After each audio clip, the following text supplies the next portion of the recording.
All right, so let the investigation begin. You see this case involving Ahmed Tajudeen, who is being accused of unaliving Sheriff and Prince Ademola Akinloye. We go for that to expose a lot of corruption in the justice system of this country. As you all know, Ahmed Tajudeen, I don't know him from anywhere. I just saw a video online on Tunde's page and on Twitter where this man called my name. And he said, VeryDarkMan, I want you to investigate this matter. I am being accused of unaliving 2 persons because of family land. They want me out of their way. That is why they are pinning the deaths of these 2 persons on me. Please, I want you to investigate. And as you can see, look at my board. I've been investigating. And I found out a lot of things. That is why I said it's going to go further to expose the justice system of this country. So it's a whole lot of cases. And also, after I posted the video the first day, I started seeing some posts on Facebook where they said I've been paid. And I don't like being accused of being paid. It makes me more interested in the case. Apparently, it looked like some people don't want me to go deep into this case. But I'm now more interested in the case because people are accusing me of collecting money. And I don't like that. Right? So now let me tell you about my investigation. Ahmed, the person being accused, Ahmed Tajudeen. Let's start with the accused. Who is Ahmed Tajudeen? Ahmed Tajudeen is a 39 years old man who is a stark illiterate. He cannot read and cannot write. But Ahmed is very influential in his community. I'll tell you about the community, right? Ahmed is very influential. Why is Ahmed influential? Because Ahmed shows boys love. He knows how to give. Even down to, I've made calls to some people that don't like him. They were the one that gave me this information. That Ahmed gives money. That's his way. If Ahmed has 50,000 naira, Ahmed can share 40,000 naira to the community. That's what he's known for. He's loved because he's a giver. Right? Now, also, Ahmed is a frequent traveler. He travels to abroad frequently. Right, from his travel history submitted by the immigration just between 2023 when this investigation started to 2024 when the investigation ended the first time, you could see that he travels a lot. Like in this case, he departed Nigeria on the 13th of March 2023 and he came back to Nigeria again on the 30th of March 2023. Right, he spent like, let's say 27 days, right? Then in another case, he traveled again and came back on the 9th. This place that is omitted, I will point it out. Then you can see again, let's go down to 2024. He traveled on the 14th of April 2024. He came back 2 months later. Then he traveled on the 10th of July 2024. Then he came back November 2024. So you can see Ahmed is a frequent traveler. You can also look at his international passport. If you look at his international passport, you can see a stamp that he traveled on the 20th of October 2022. So Ahmed is a frequent traveler. He travels abroad a lot. Even has an address in the UK, in London. So he travels a lot, right? So Ahmed, his profile is that Ahmed is a stark illiterate that is loved on the street. You understand? Because he gives, and he's also a frequent traveler. Also, Ahmed is like a thug. Because of the influence he controls, Ahmed is like a thug. A lot of politicians, they call him in 1 or 2 activities when it's time to intimidate some persons. Because of the influence he has, he does 1 or 2 for some politicians, right? So we can also say Ahmed is a political thug and a political tool. Do you understand? So we can call him a Robin Hood at the end of the day. So that is for Ahmed, the person being accused. Now we have Sheriff, one of the deceased. Ahmed is 39 years old, like I said. Sheriff is a year older than Ahmed. Sheriff is 40 years old. Sheriff is not entirely a stark illiterate. He can read a little bit and he can write. So he's way better than Ahmed when it comes to book knowledge. But Ahmed and Sheriff were close at some point. Very, very, very, very close. It is even said, based on my investigation, that Ahmed bought the car that the deceased was using until his death. That was Ahmed that bought it for him. It is also said that it was even Ahmed that helped him complete his building, his house. It is also confirmed that Ahmed was the first person that took Sheriff out of Nigeria and took him abroad. So at some point they were very close. Sheriff is also very, very influential in this said community because all of them are from the same community, right? Now let's come to the second deceased. The second deceased is Prince Ademola Akinloye. Prince Ademola Akinloye is 46 years old. He's older than Sheriff and older than Ahmed. Prince Ademola Akinloye is also loved in the community because he's very, very peaceful. He's very, very peaceful. Everybody loved him. Everybody loved him. He's peaceful. He does not look for trouble. And he's also the man after his father's heart. The father is the king of their community. Right? He's loved by his father. As a matter of fact, he's loved so much by his father that he controls the assets of his father. He controls the land that belongs to his father. He controls the farms. He controls the houses that belong to his father. And he's also loved by his father because is the only child from his mother to the king. So the king loved him so much and is very, very respected, right? So you see, this is like a brief history of these three persons, right? Now, let's go to their deaths. Where are these people from? These people are from a community called Ajiron.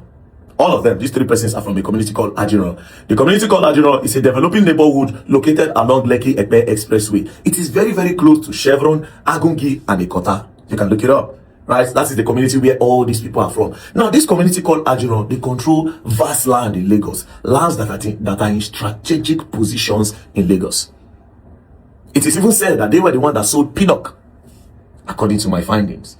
That it is them that sold Pinnock. A lot of estates in Lagos that are on the island, that is this community that sold those lands to them. So the community controls a lot of lands, and this land money is big.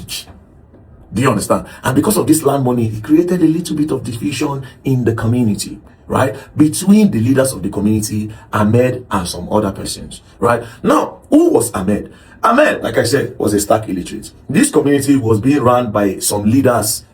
This community, Ajiron, was being run by some leaders. Because of the land that they control, these leaders will sell these lands and they will share the money within themselves.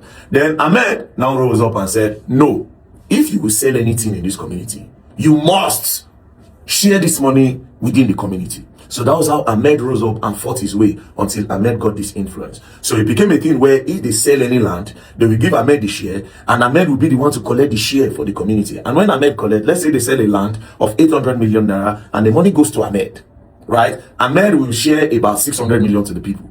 Like I said, Ahmed is not just loved in his community by youth. He's also loved by women, children, elderly. They love him so much, right? But he's also a bad guy, because Ahmed is also said to be land grabbing. He can sell one land to 5 people. He could just collect the money. Do you understand?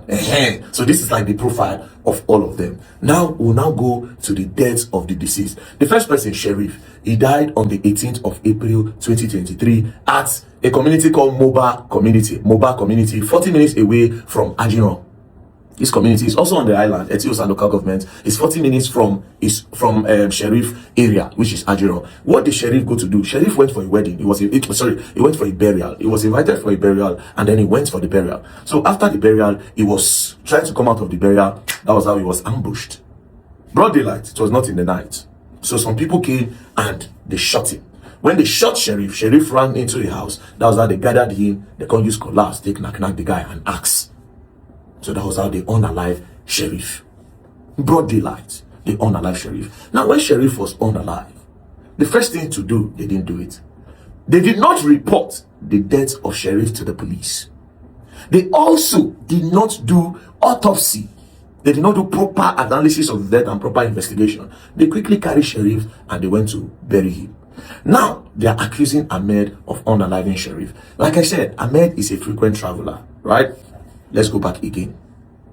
So, when you look at this, Ahmed left Nigeria on the 13th of March 2023 and he came back on the 30th of March 2023. The following month is April, right? Ahmed then traveled on the 16th of April. Ahmed then traveled on the 16th of April 2023. Then Sheriff was unalive on the 18th of April 2023. Ahmed was not around, but that time was too close. 2 days after Ahmed left, that was when they unalive Sheriff. And if you remember, I said they were having a little bit of a problem. They were having a little bit of a problem because the rumors was that Sheriff left Ahmed camp and went to the other camp that are against Ahmed. You understand? So on the 16th, Ahmed left. On the 18th, Sheriff was unalive at a community called Moba Community. But Ahmed was not around, right? Now, let's go to the next person. Prince Ademola Akinloye. Prince Ademola Akinloye was unalive on the 26th of August 2024 at Chevron. He was living in the farm. This Prince own is we'll come back to my whole story on his own, right? So, Prince Ademola Akinloye was unalive on the 26th of August 2024 at Chevron. He was leaving his farm when his car was hit.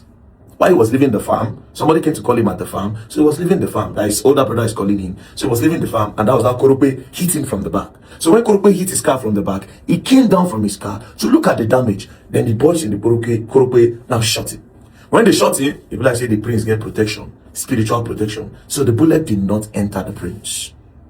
Broad daylight. So the bullet did not enter the prince. That was how these people came down. When they saw that the bullet did not enter, they shot him, he didn't. That was how they started. Again, same pattern, almost same pattern as what they did to Sheriff. So this is how these two persons was unalive. So Prince Ademola Akinloye was unalive on the 26th of August 2024. Where was Ahmed when he was unalive? Based on the investigation reports by the immigration, as you can see, Ahmed in 2024, this is travel history, will go down. On the 14th of April 2024, Ahmed left Nigeria and came back on the 16th of June. Came back on the 16th of June 2024. Ahmed also traveled again on the 10th of July 2024. Right? Then he came back on the 9th of November 2024. He traveled on the 10th of July. This person died on the 26th of August. So apparently Ahmed was not even around when Prince Ademola Akinloye was unalive. Ahmed was not around at all. But then again, it still does not mean that Ahmed no fit send boys made a good one. So this is the part where the investigation is going to start. So in this first video, I just decided to give you a brief history of this guy. So it has been established that Ahmed was not even around when these two people was unalived. Do you understand? Ahmed was not around. But then again, with the kind of influence that Ahmed has, it's still possible that he said people, or maybe he didn't. Do you understand? So you cannot entirely take it off. Ahmed is influential, he has a lot of money, he throws them around, he shares money in the community, people love him, XYZ, these other persons too. So it's possible that Ahmed sent people, it's also possible that Ahmed does not know anything about it, right? And also, it has also been established, even in his passport, that Ahmed is a frequent traveler. Ahmed goes in and out, he travel, So while you are also thinking that why did Ahmed travel 2 days before Sheriff was unalive, you should also think that Ahmed traveled on the 13th of March and came back 27 days later. So that tells you that this person travels a lot. Do you understand? And then went on the 16th, came back, so he travels a lot. As a matter of fact, you can say he spends 6 months abroad and 6 months in Nigeria, because if he goes, he stays long, then he comes back, he stays long, then he comes back. It's not a straight 6 months, but when you calculate, you can safely say he spent 6 months out, 6 months back. So establishment is that Ahmed was not around when these two persons was unalive. But however, with the kind of connection he has, if he wants to do it, he can still do it. He can still send boys to do it. So you cannot entirely take him out. So the next phase will continue. I just want you to understand that he was not around. But again, it still does not mean that he can still not do bad because of the connection that he has. Peace and love. Don't play. Wait for the next round.